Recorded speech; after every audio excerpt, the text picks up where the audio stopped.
ለሰው ልጆች በአጠቃላይ መመሪያ ሊሆን የተላከ የተከበረ መለኮታዊ መመሪያን የያዘ የአላህ መጽሐፍ ነው። አላህ Subhanahu Wa Ta'ala ቁርአን ላይ ይህን ሲያብራራልን አሊፍ ላም ሚም ገና ምዕራፎቹ ሲጀመሩ ፋቲሃን ከቀራም በኋላ ቁርአን ውስጥ ረጅሙ ሱራ የሚባለው ሱረቱል በቀራ ላይ ሲጀምር አሊፍ ላም ሚም ذلك الكتاب يا مصحفكو لا ريب ترتر يلو لا ريب فيه هدى للمتقين نذا الله لم يفروا سوچ መመሪያ ለመሆኑ ተረጥረ የለው ቁርአን መመሪያ ነው የሰው ልጆች ሊኖሩት ህግጋቶቹን ሊተገብሩት በርሱ መነሻና መድረሻነት ህይወታቸውን ሊቃኙበት ወደነሱ የተወረደ የአላህ መልእክት ነው የአላህ ደብዳቤ ነው ነብዩ መሐመድ ሰለላሁ ዐለይሂ ወሰለም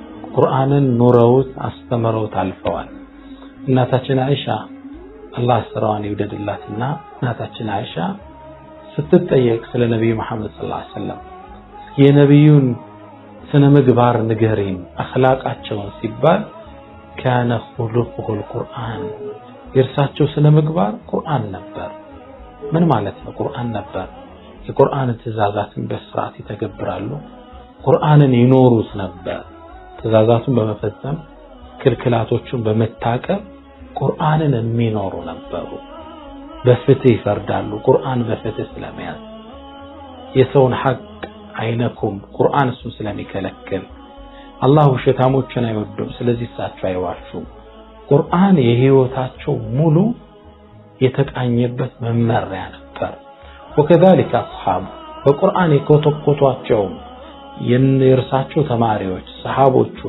ባልደረቦቻቸው ቁርአን መመሪያቸው ነበር كان اصحاب الرسول ይላሉ የነብዩ ጓደኞች እኮ ቁርአኑን يمشي على الارض ምድር ላይ የሚራመድ ቁርአን ይመስሉ ነበር ለዛም ነው በእስልምና ታሪክ ብዙም ሰይፍ ተይዞ ሳይዘመትባቸው የሰለሙት አብዛኞቹ ሰዎች ቁርአንን ይኖሩ በነበሩ ሙስሊም ነጋዴዎች አይሰርቁ አያጭበረብሩ አይዋሽ ይሄን ይኖሩት በነበሩት ሰዎች ይሄን ስነ ምግባር ሲያዩ ታማኝነታቸውን ሲያዩ ሰዎች ይሰልሙ ነበር ዑስማን ابن أرطغرل ታዋቂው የሱለይማን ቢን ሻህ አርጡግሩል ልጅ ሆነው ዑስማን ወይም the Ottoman Empire የምንለው የዑስማንያው ስርወ መንግስት ያቋቋመው ዑስማን በቁርአን በጣም ይፈርድ ነበር ዳኛ ያያለ አንድ ቱርካዊ ሙስሊምና ሌላ ክርስቲያን ለፍርድ ሱፊት ቀረቡ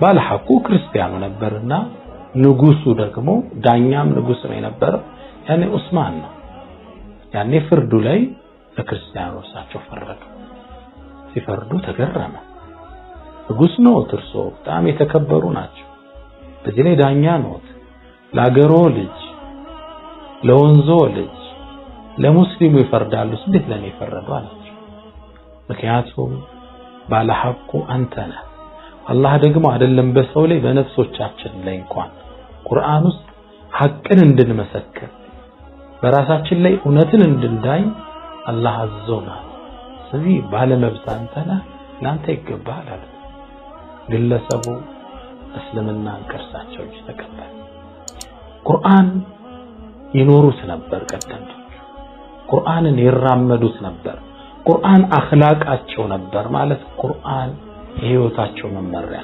ክልክላቶችን ይታቀባሉ ያዘዛቸውን ይሰራሉ ይሄን ማድረግ ስንጀምር በቁርአን ህይወታችን የተዋበ ይሆናል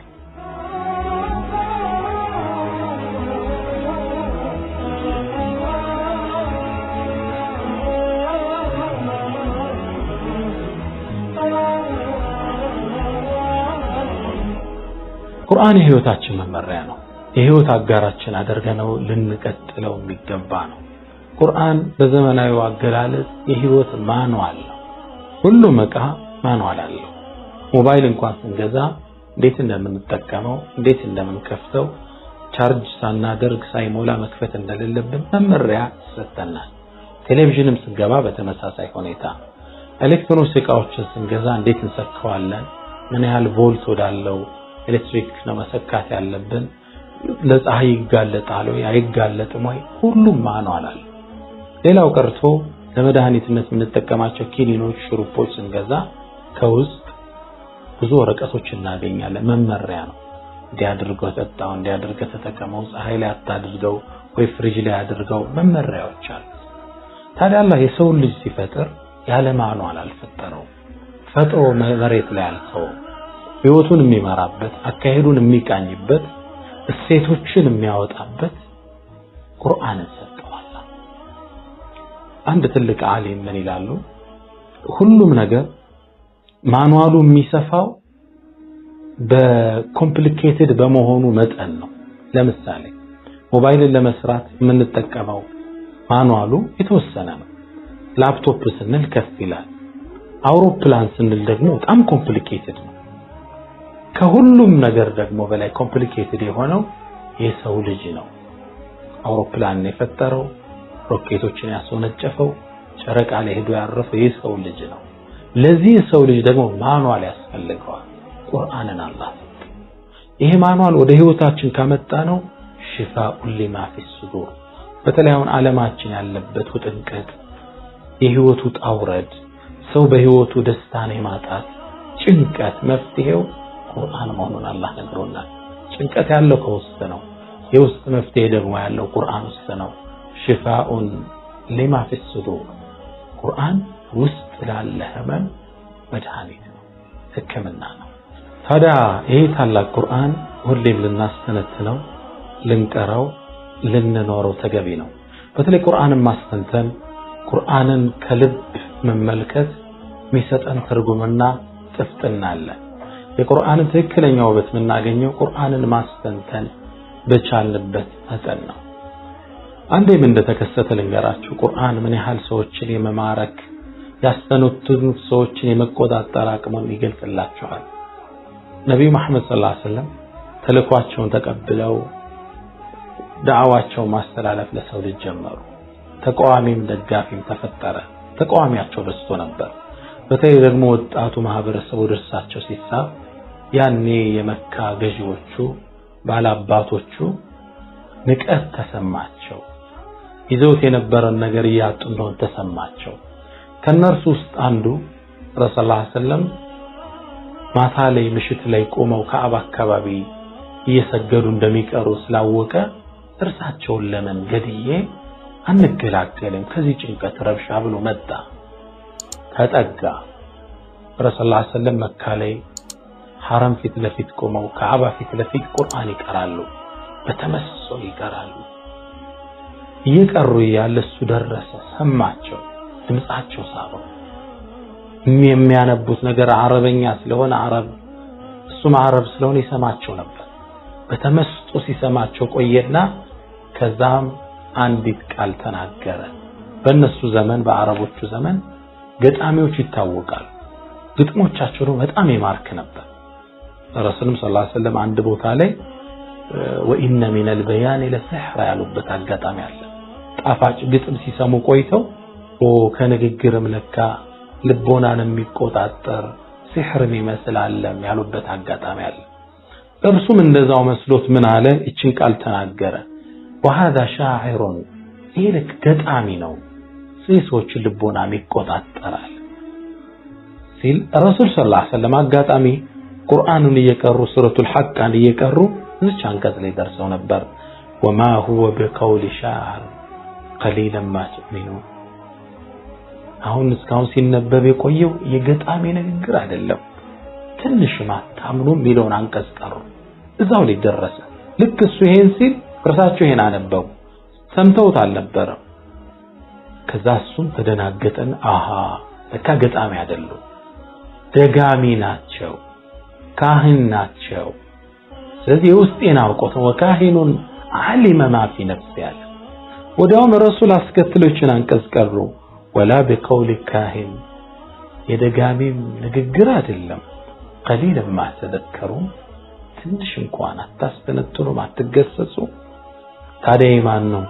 ተንዚሉን ረብል ዓለሚን። ቀጣዩ አንቀጽ ደግሞ ይሄን ነው የሚለው። ይሄን ሲሰማ ግለሰቡ ሶላት ሲጨርሱ እጃቸው ላይ እስልምና ተቀበለ። ቁርአን ባስተነተንከው ቁጥር የሚሰጥህ ነገር አለ። ልቦናን የመቆጣጠር አቅም አለው። ውስጥን ያክማል፣ አእምሮን ብሩህ ያደርጋል፣ አቅም ይሰጣል ቁርአን። ሰለፎቹ እኛ ቁርአንን ከያዝን በኋላ ህይወታችን የተባረከ ነው ይላሉ። ቁርአን ሁሌም የሚቀራስ፣ ቁርአንን ሁሌም የሚያዳምጥ ሰው፣ ከቁርአን ተፍሲር ጋር ንባብ የሚኖር ሰው ሁሌም ህይወቱ ደስተኛ ነው። ቁርአን ስታስተነትነው የሚሰጥህ ነገር አለ። አንዴ ምን ተከሰተ መሰላችሁ? ረሱል ልክ እንደዚሁ የዳዕዋ ጅማሯቸው ላይ ሲያስተምሩ ቁርአን ሰማን። ተጠግቼ መስማት ጀመርኳል። ረሱል ምን ላይ ደርሰዋል? አም ኹሊቁ ሚን ገይሪ ሸይ፣ ያለ ምንም ነገር ነው እንዴ የተፈጠሩት? አም ሁሙል ኻሊቁን፣ ወይስ እነሱ ራሳቸው ፈጣሪዎች ናቸው? ራሳቸውንም ሌላውንም ያስገኙት እነሱ ናቸው? ሲያስተንትኑት ይሄ ያለ ምንም ነገር የተገኘ ነው ወይስ እኛው ራሳችን ፈጣሪ ነን? አይደለም። እሺ ራሳችንስ እኛው ስለምንዋለድ እኛው ነን እንበል በድንቁርና አስተሳሰብ። አም ኸለቁ السماوات والارض በል ላ يمكن፣ ወይስ እነሱ ናቸው ሰማይና መሬትን የፈጠሩት? በእርግጥም እንደዚህ ሰዎች እርግጥ አይሉም ሚለውን አንቀጽ ሲያነቡ ልቤ ደረቴን ቀዳለት ቦታ ቀረበቻሉ ከመደንገጤ የተነሳ። እውነቱ ይሄ ነው፣ ሎጂኩ እሱ ነው። እነሱ ነው እንደ ሰማይና መሬትን የፈጠሩት? ያለ ምንም ነገር ነው እንደ የተፈጠሩት ወይስ እነሱ ፈጣሪ ናቸው? ቁርአን ስታስተነትነው የሚሰጥህ መልካም ነገር አለው፣ የሚነግርህ እውነት አለው። ልቦናን ይቆጣጠራል፣ ውስጥን ያጸዳል፣ ጭንቀትን ያስወግዳል።